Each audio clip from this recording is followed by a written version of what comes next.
often we take the beauty around us for granted, the small hidden delights and the everyday treats.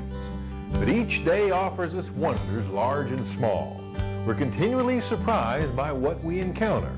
Hi, I'm Bill Landry. This week we marvel at nature's gifts on Heartland Tonight. It's the best of the Heartland Series with Bill Landry on Heartland Tonight. Tennessee is calling, rolling hills all dressed in green. Hear the heartland calling like an Appalachian spring. Smoky Mountain night is falling. The heartland's calling me, calling me.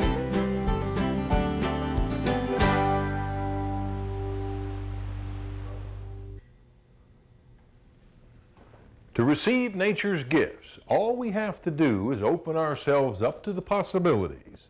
It might take a little work, it might even be unpleasant at times, but the rewards are a wonder. So let's take a rainy day hike in the Smokies, track the legend of a mythical animal, explore the geologic marvels of the Big South Fork, and take a relaxing float down the French Broad. Each day begins bathed in its own special beauty. Full of optimism and hope, we trust in what each day will bring.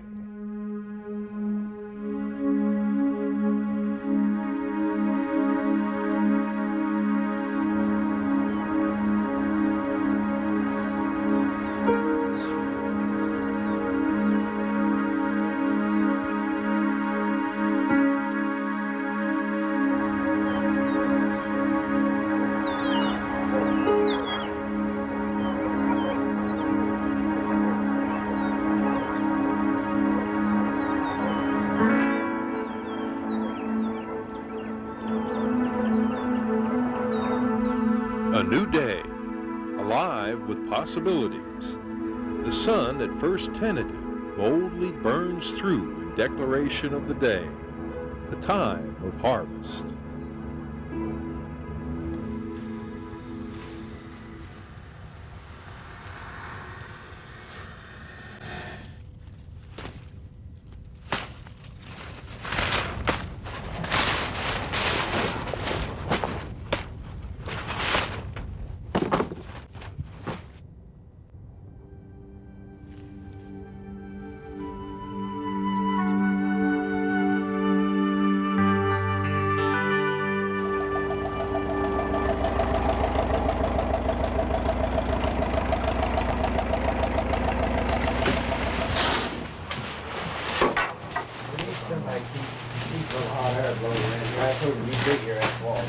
Yeah. Well, Hurry if we're done, but then we'll... I will be. What are we doing this morning?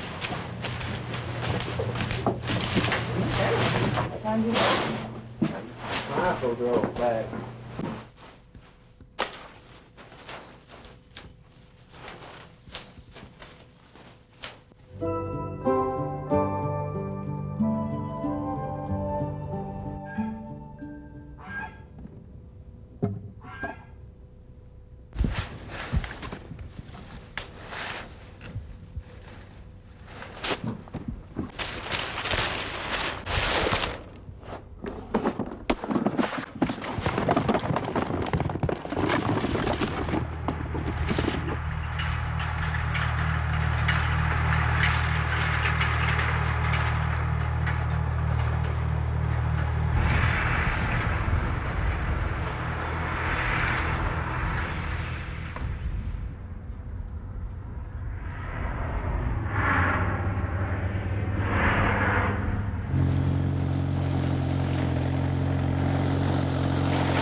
Fields bear their winter's dressing in a reminder of summer's gathering.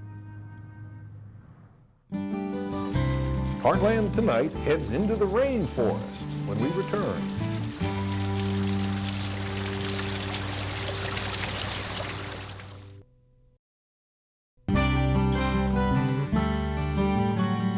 A hike to Andrews Bald for the flame azalea display seemed like a nice idea at the time. But when the clouds opened up on the high mountains, we had an entirely different show.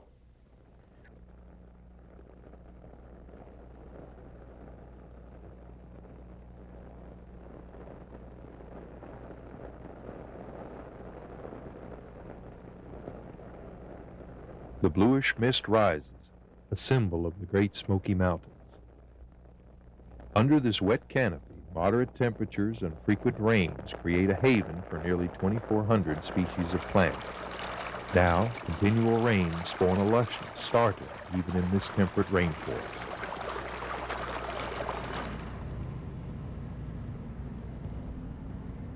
As threatening clouds swirl overhead, we join retired pathologist Dr. Elgin Kittner on a trip to Andrews Bald. The rhododendron and flame azalea are in bloom, their colors cut through the dense fog. We've had a good year this year of rain and a lot of drought, so I guess it's built up a great deal of energy for blooming. 18th century naturalist William Bartram was so moved by his first glimpse of the brilliant flame azalea, he called it Fire on the Mountain. This is the purple rhododendron, or the catawba type rhododendron. And when you look at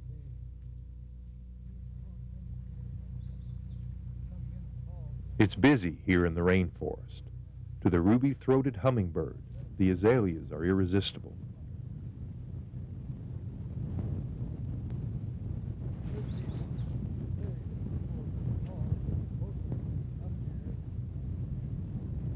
around these bushes here and see Such extreme moisture gives rise to all sorts of unusual growth, like this fungus called dead man's skin, and the sundew, a plant that feeds on unsuspecting insects.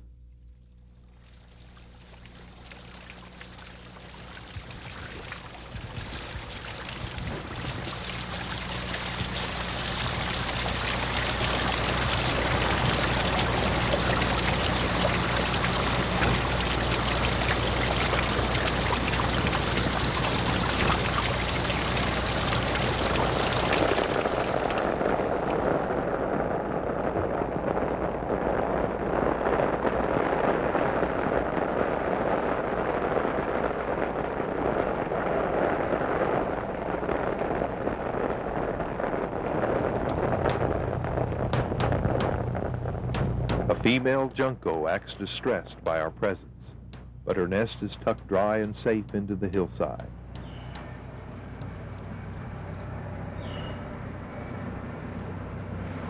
In a temperate rainforest, nearly 90 inches of rain can fall in the high elevations. It's likely there will be more than that this year. The rainforest is teeming with life at its fullest.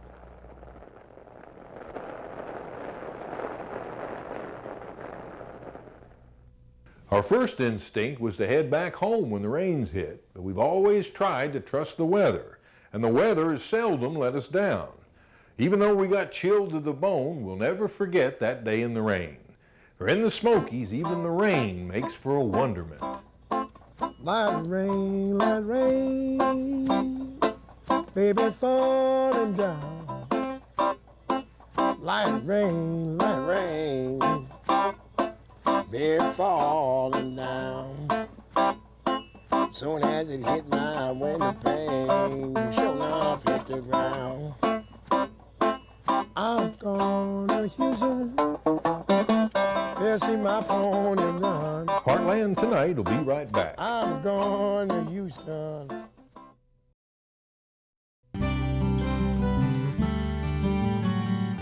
Then there was Painter Bill, you know, he is a character. He lived in there. Painter Bill Camel, yeah. How'd he get his name? He come out and told it. He's an awful fisherman. He had a big string of fish. And panther got to following him, and he kept feeding that panther that fish to get to stop. He'd throw a fish down to it, and that panther run him, followed him to get them fish all the way out there about it. Did he have any fish when he got out? Not many, I don't think. He fed him to that panther. You believe that? No, I don't believe it did. Known by many names, mountain lion, cougar, panther. The animal is now a creature of myth and legend. Officially, it's gone from this area, but stories and rumors of sightings persist. They were called catamounts, mountain lions, painters, cougars, and today's landmarks are testimonials to their former domain. But these keen predators were no match for early settlers who feared for their livestock. As the panther or eastern cougar survived into our modern era, or like the elk, bison, and wolf, disappeared from all but our legends.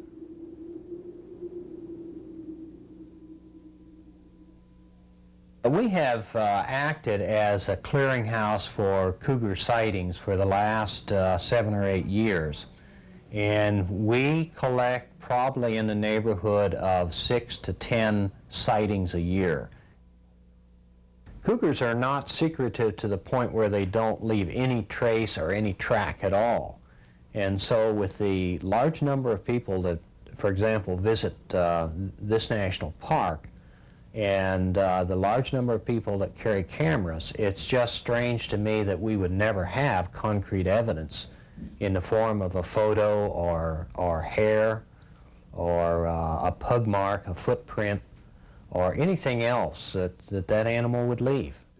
But sightings of the cougar with its characteristically long tail have been reported by Park Service employees, such as Ranger J.R. Buchanan, a professional tracker. Yeah, I've seen the tracks and also the panthers. We have, in Cage Cove, I've seen one panther, and in Carsby, we had one panther with a cub about 6 years ago.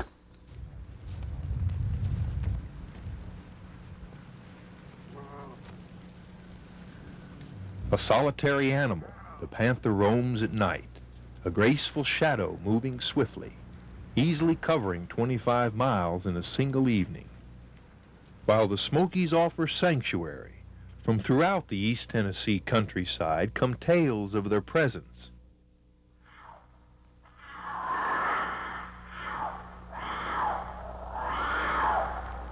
The house lights there were shining in their eyes, and they were wicked-looking eyes. They looked like they was about that big around, and just glossy, shiny. But my dad, he told me about him and his dad, and he said that they had hunted them a lot of the night. And whenever that they killed one of them, why, it was a color of what most of them would call a moss color, or brown. But what they called the old-time Tennessee panther was solid black. Now, I know a lot of people says that there's no such thing as a black panther, but they're in here.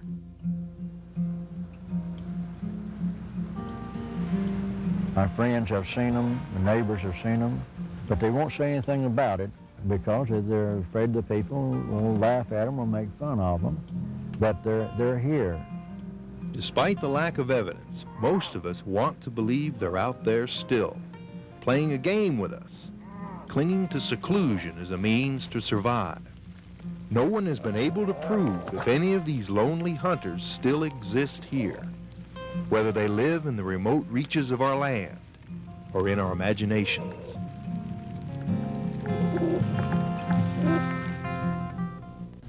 If ever there's a country suited for a panther, it's the Big South Fork. Rugged, remote, unforgiving. A little geologic magic has filled the area with an air of mystery.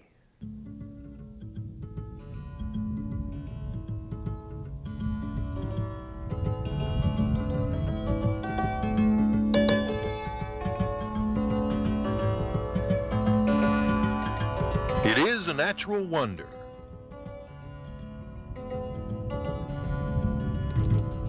A vast canyon carved by the Big South Fork of the Cumberland River. Impressive as it is, the canyon is just one of many amazing features in the Big South Fork National River and Recreation Area. There are cliffs, arches, and rock shelters too, all created by the insistent forces of nature upon the region's geology.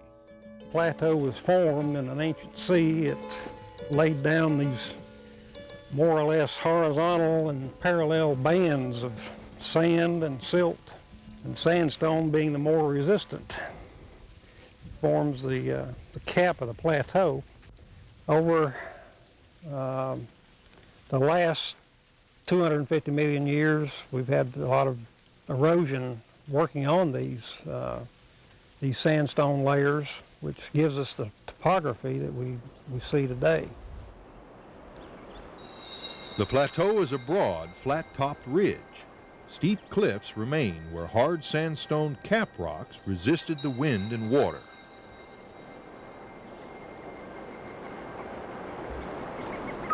The same elements produced arches. No doubt the most well-known in the Big South Fork are a grand pair, the Twin Arches. But there are at least several dozen others. This is it. This is Split Bow Arch. It's actually split off from the main cliff here. If you can visualize this starting out as just a tiny crack.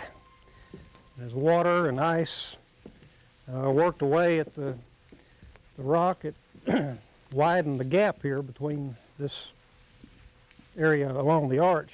And eventually, everything inside the arch here just collapsed. You can see the rubble underneath here. In these valleys, we find plants common in the Smoky Mountains. In the Smokies, the colder elevations are up high. And here on the plateau, the colder climates or subclimates are down in the hollows. See more of the hemlocks, rhododendron, mosses and ferns. What is this? This is a rock shelter. It's formed by the less resistant material underneath the sandstone here. It's been weathered out by water over a long period of time, left an overhang. The rock shelters number in the thousands in the Big South Fork. Here is one dramatic example of erosion at work today. It is Yahoo Falls, Kentucky's tallest waterfall in McCreary County. It drops 113 feet from the top of the plateau. No mountain moves for the whim of humanity.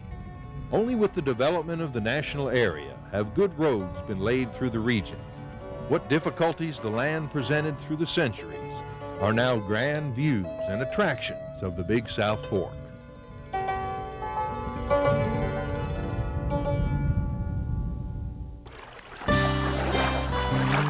We'll float down the French Broad when Heartland Tonight returns.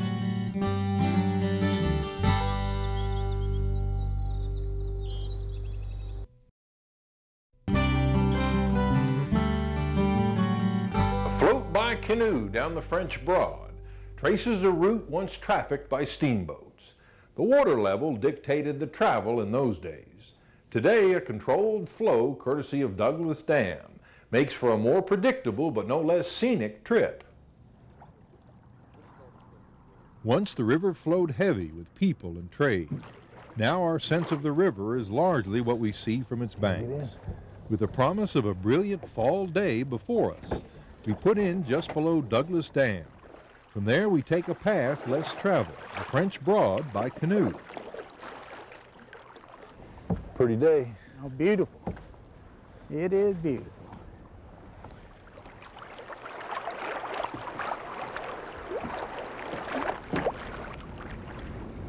There's a great blue just flew in down there.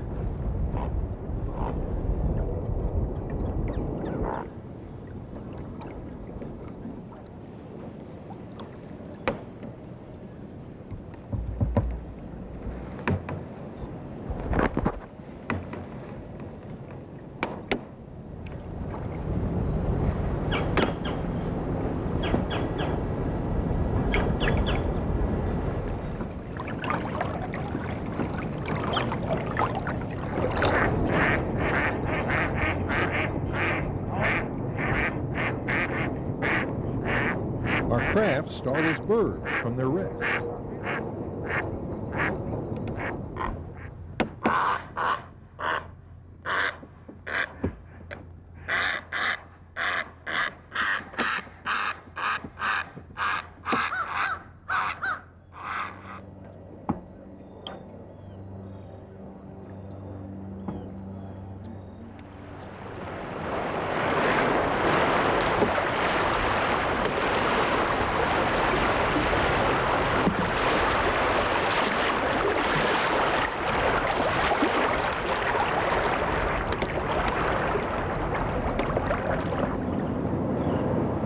At times, the banks of the French Broad appear pristine and uncharted.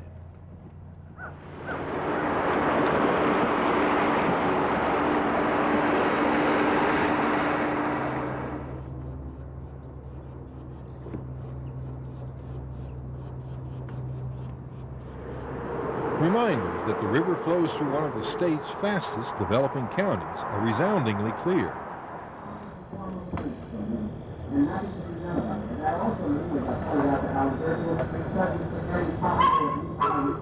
Still, there is evidence of simple living and plain good times along the French Broad.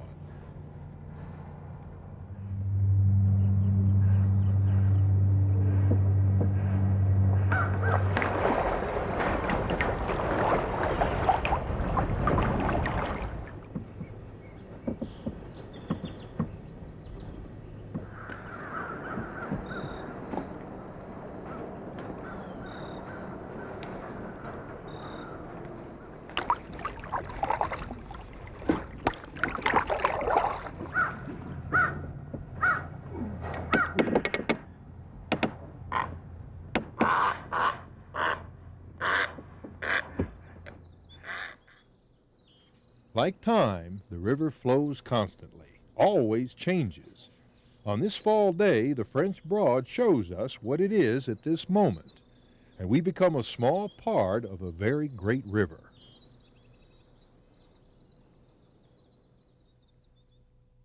It was a far different river we rafted a few years back. The French Broad was at high tide that day. The high water made for an exciting ride. A little too exciting at times. Every time we venture outside, we realize how great a gift we have and how fragile that gift is. See you next week on Heartland Tonight.